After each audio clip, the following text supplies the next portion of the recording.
Ce que nous dit Hopper, de façon un peu désabusée, mélancolique, c'est qu'à l'époque moderne, on n'est plus du tout dans l'inspiration, on n'est plus du tout dans la poésie.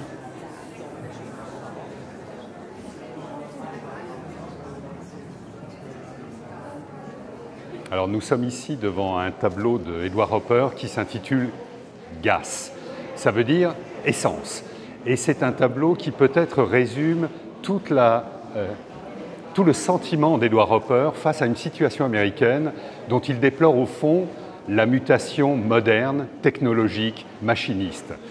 Le sujet du tableau, c'est bien le pétrole, c'est-à-dire l'emblème même d'une civilisation américaine dont tout l'essor, dont tout le progrès, dont toutes les métamorphoses s'opèrent grâce à ce petit liquide magique.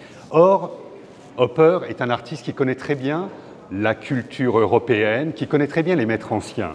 Et lorsqu'il fait figurer ici un symbole qui est celui de la marque de l'essence vendue par cette station d'essence, il sait très bien qu'il a affaire à un vieux symbole qui est celui de Pégase.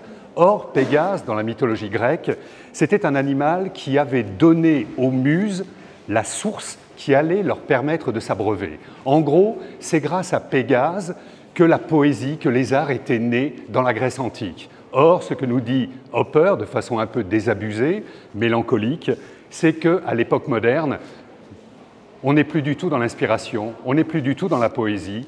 Pégase est devenu un animal, une machine de fer, et il alimente désormais le progrès technique, c'est-à-dire pour lui la négation de tout ce qu'étaient les valeurs à la fois métaphysiques, spirituelles, poétiques, qui étaient celles du monde ancien.